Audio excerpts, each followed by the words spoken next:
Olá, estudante! Seja muito bem-vindo ao meu canal, Kelly aqui da Didasco falando. Mais uma videoaula sobre aquelas grandes obras literárias brasileiras, aqueles livros importantes que caem no vestibular, inclusive o livro de hoje, As Mentiras que os Homens Contam, de Luiz Fernando Veríssimo. Ele é tema obrigatório, é obra obrigatória na Universidade Estadual do Rio de Janeiro nos vestibulares de 2024 e 2025. Então já sabe, né?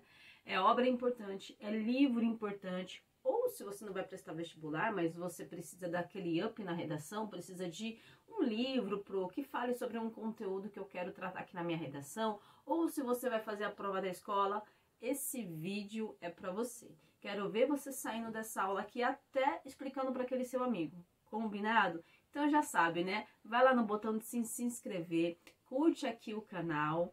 De segunda a sexta-feira tem material assim, simples, organizado, objetivo, no play, você tá pronto para a prova, tá bom? Bom, sem enrolação, tá? Pega papel e caneta que a nossa aula vai começar.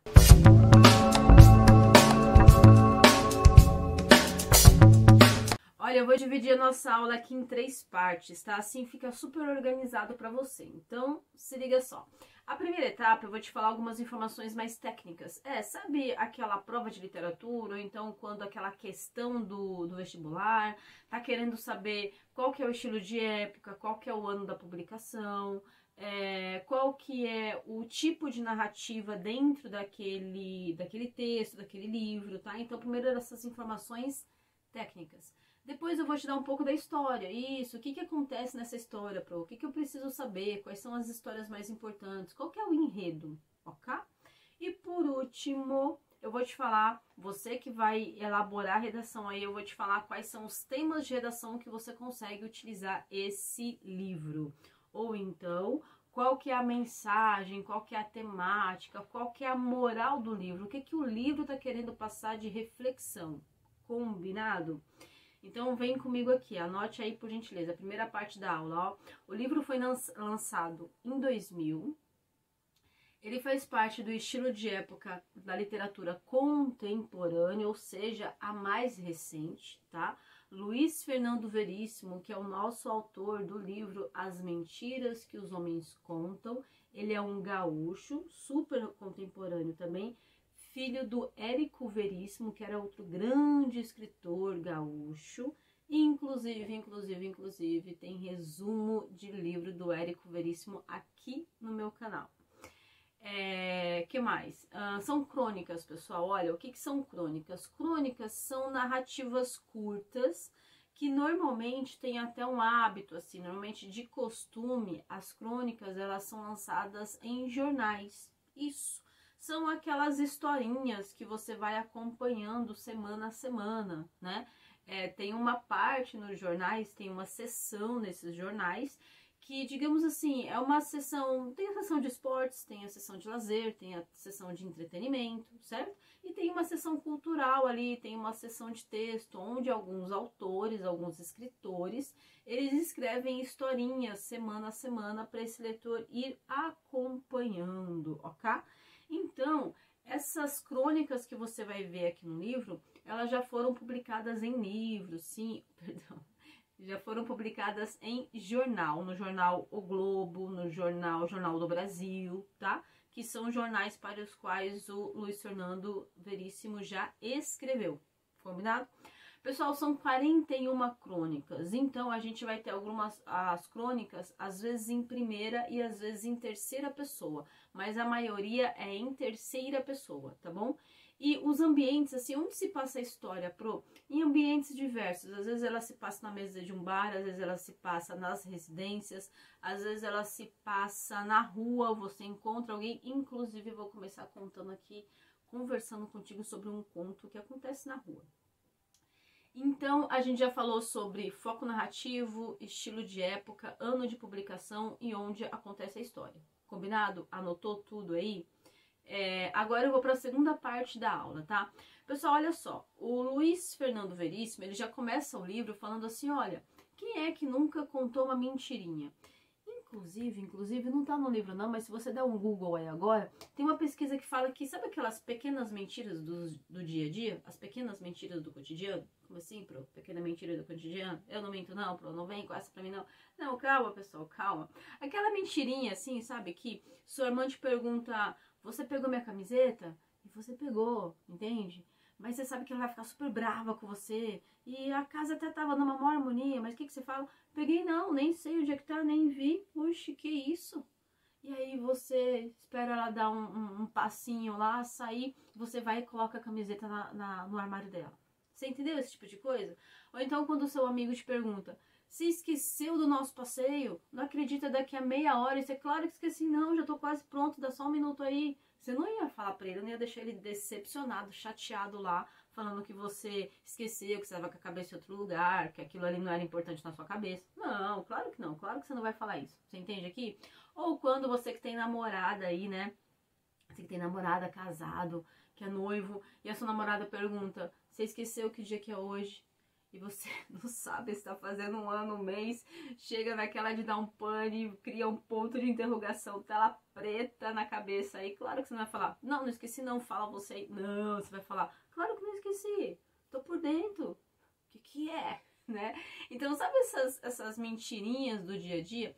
Tem uma pesquisa no Google que fala que a cada 10 palavras que nós falamos, em média, 3 são mentiras. Exatamente, pessoal. Bom, 30%, né? E aí, pegando esse fio da meada, o que o Luiz Fernando Veríssimo está querendo aqui abordar nesse livro? Algumas mentiras do dia a dia, de forma mais simplista, de forma leve, de forma irônica, sarcástica, de forma piadista. Ele traz esse ar mais descontraído para algo que é um pouquinho mais pesado. Uma mentira é algo pesado, né?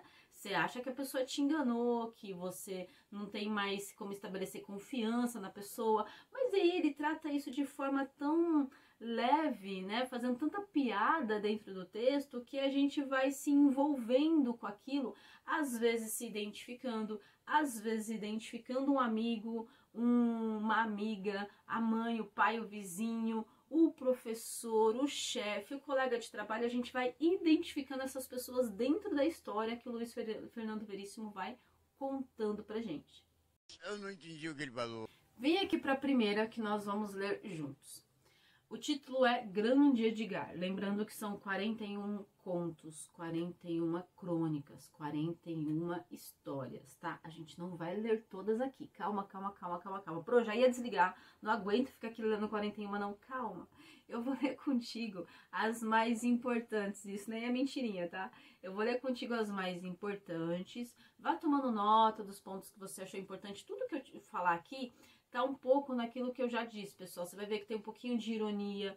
Ele fala um pouco sobre a hipocrisia do dia a dia, sobre a questão dos falsos moralistas. É bastante piada, é bastante leve, tem ironia, tem sarcasmo. Perfeito? Vai ligando o radarzinho aí, tá? Vamos lá. O título é Grande Edgar. Aí ele já começa assim. Já deve ter acontecido com você. Não está se lembrando de mim? Você não está se lembrando dele. Procura freneticamente todas as fichas armazenadas na memória, o rosto dele e o nome correspondente e não encontra. E não há tempo para procurar no arquivo desativado. Ele está ali, na sua frente, sorrindo, os olhos iluminados, antecipando a sua resposta. Lembra ou não lembra? Neste ponto, você tem uma escolha. Há 3 caminhos a se seguir. 1, o curto e grosso e sincero. Não. Você não está se lembrando dele e não tem por que esconder isso. O não, seco, pode até insinuar uma reprimenda à pergunta.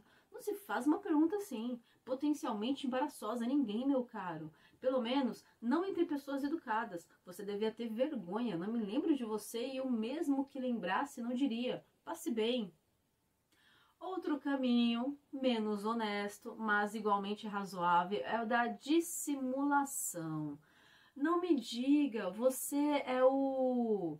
Não me diga, no caso quer dizer, me diga. Você conta com a piedade dele e sabe que cedo ou tarde ele se identificará para acabar com a sua agonia. Ou você pode dizer algo como, desculpe, deve ser a velhice, mas... Este também é um apelo à piedade, significa não torture um pobre homem desmemoriado, diga logo quem você é. É uma maneira simpática de dizer que você não tem a menor ideia de quem ele é, mas que isso não se deve à insignificância dele, e sim a uma deficiência de neurônios sua. Percebe como você muda a situação ali?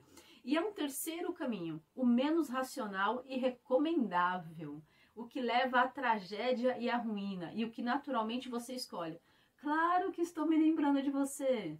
Você não quer magoá-lo, é isso. Há provas estatísticas de que o desejo de não magoar os outros está na origem da maioria dos desastres sociais. Mas você não quer que ele pense que passou pela sua cabeça sem deixar um vestígio sequer. E mesmo depois de dizer a frase, não há como recuar. Você pulou no abismo, seja o que Deus quiser. Você ainda arremata.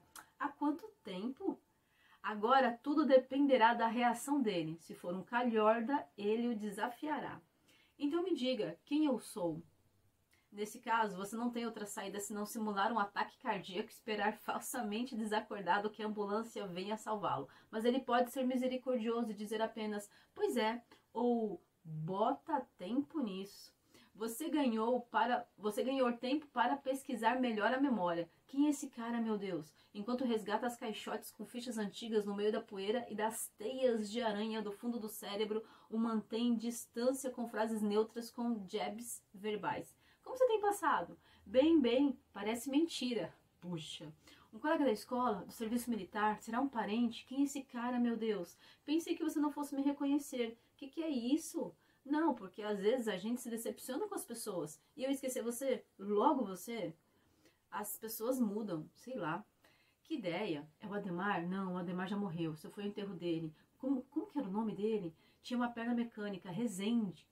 Mas como saber se ele tem uma perna mecânica? Você pode chutá-lo amigavelmente. E se eu chutar a perna boa?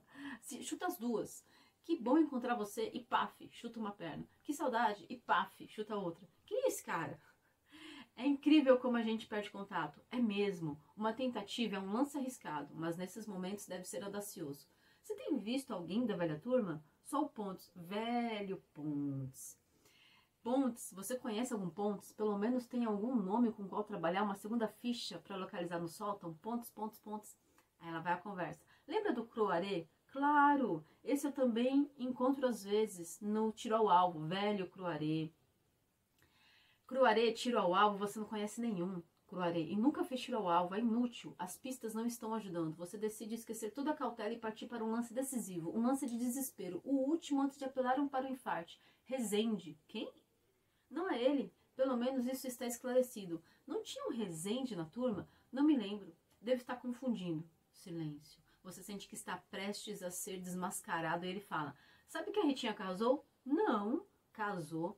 Com quem? Acho que você não conhece, o Bituca. Você abandonou todos os escrúpulos, ao diabo com cautela, já que o vexame é inevitável que ele seja total arrasador. Você está tomado por uma espécie de euforia terminal, de delírio do abismo. Como que não conhece o Bituca? Claro que conheci, velho Bituca. Pois é, casaram. É a sua chance, é a sua saída. Você passa o ataque. E não avisaram nada? Bem, não. Espera um pouquinho. Todas essas coisas acontecendo, a Ritinha casando com o Bituca, o Croaré dando tiro e ninguém me avisa? É que a gente perdeu o contato e... Mas o meu nome está na lista, meu querido. Era só você dar um telefonema, mandar um convite. E você ainda achava que eu não ia reconhecer você? Vocês que se esqueceram de mim. Desculpe, Edgar. É que... Não desculpo, não. Você tem razão, as pessoas mudam. Edgar, ele chamou você de Edgar. Você não se chama Edgar. Ele confundiu você com outro. Ele também não tem a mínima ideia de quem você é. O melhor é acabar logo com isso. Aproveitar que ele já está na defensiva, olhar o relógio e fazer cara de já. Tenho que ir. Olha, foi bom ver você, viu? Certo, Edgar, e desculpe, hein? Que isso, precisamos ver mais. Precisamos nos ver mais seguidamente, né? Precisamos nos ver mais. Isso, reunir a velha turma, certo? E olha, quando falar com a Ritinha, o Bituca, diga que mandei um beijo, tchau, hein? Tchau, Edgar. Ao se afastar, você ainda ouve satisfeito ele dizer, grande Edgar, mas jura que é a última vez que você vai fazer isso. Na próxima, se alguém lhe perguntar, você está me reconhecendo? Não dirá nem não, sairá correndo. Esse conto, ele tem 3 características super importantes que você vai ver na maioria dos demais. Anote aí, por gentileza, já é um ponto aí, alguma questão da prova, se liga só. Primeiro, são fatos cotidianos. Quem nunca, pessoal? Você tá andando na feira, no mercado, tá com uma amiga sua, com um amigo. Quem nunca tá lá e daí chega alguém, te conheço. Você não me conhece não, que isso, tá louco, mas você não vai falar isso, né? Você fala, aham, me conhece, tudo bem? Né? Então assim, você percebe que é uma situação cotidiana. Segunda característica importante desse conto. Você percebeu que ele se questionou, tinham 3 caminhos. O não e grosseiro, sincero e grosseiro não. Aí aquele tipo ficar titubeando, ou entrar na onda, claro, quanto tempo, como é que você tá aqui? Você percebe que ele ainda titubeia, você percebe que não é algo intencional, não é necessariamente uma falta de caráter, uma falta de honradez, ele tá ali querendo mentir, ele já tava maquinando. Não, aconteceu ali, entendeu? Ele ainda ficou pensando, o que que eu faço? Eu vou mesmo entrar nessa onda, eu vou mesmo mentir aqui? Percebe aqui? E no final, você percebe também que tem aquela questão da moralidade. Ele jura que ele não vai mais fazer isso.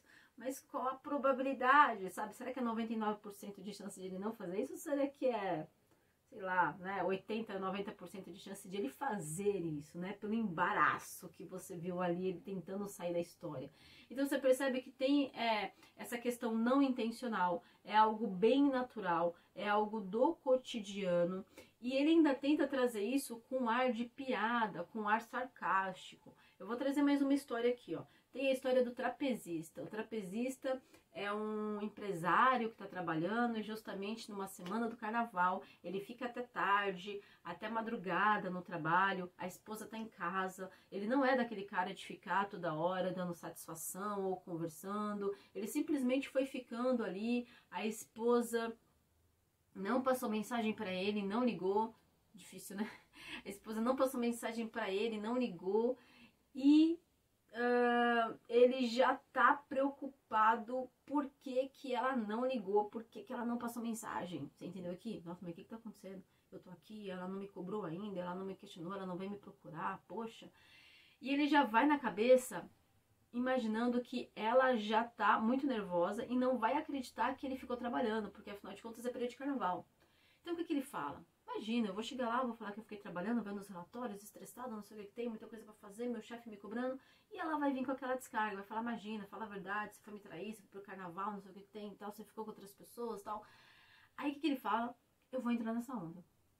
Eu vou falar que eu fui pro carnaval, eu vou falar que eu conheci outras pessoas, que eu traí ela, que eu passei a noite inteira na balada, na gandaia, na festa.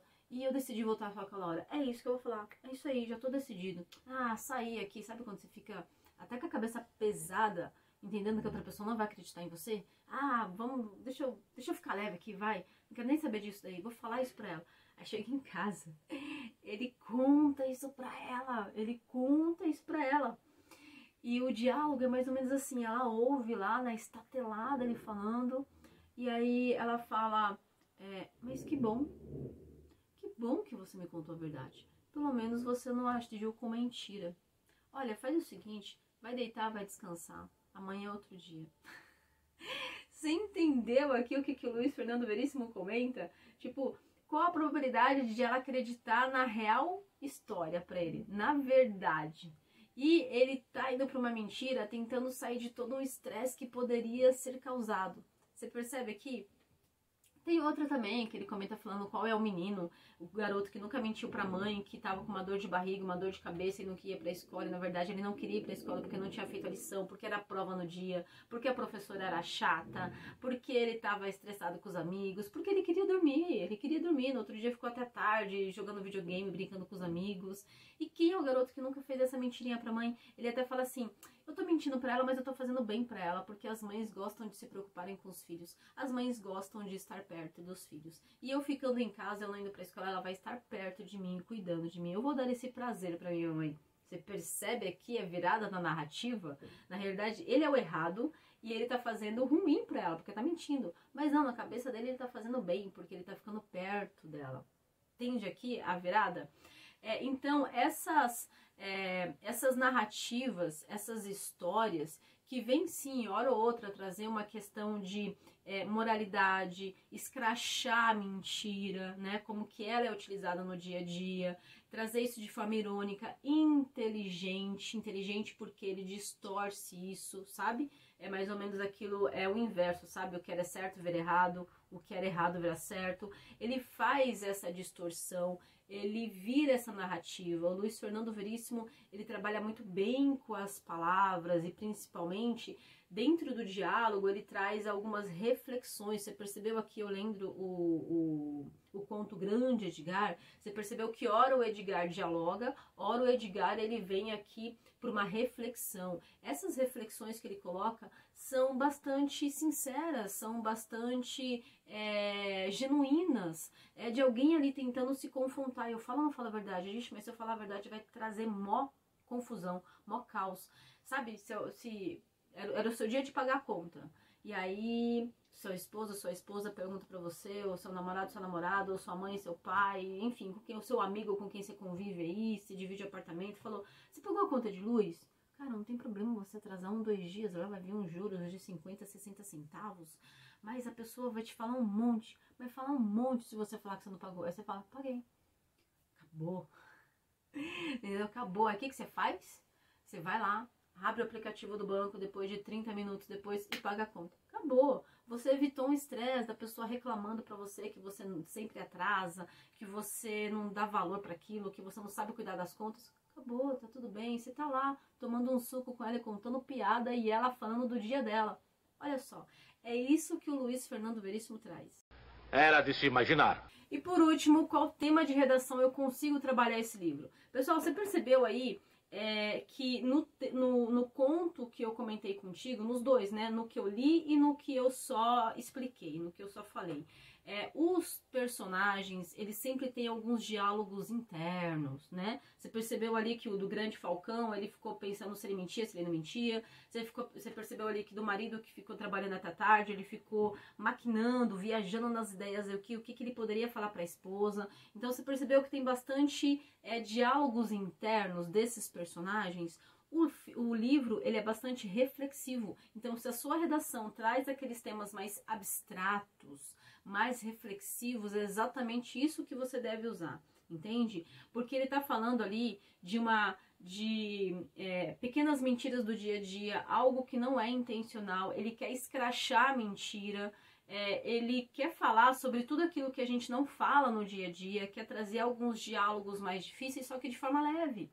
Sabe aquele seu amigo que às vezes ele até te fala, ele até reclama alguma coisa contigo, ele conta alguma situação do dia a dia, mas ele conta ali, sabe, de forma tão cômica que você não se aguenta, você ri?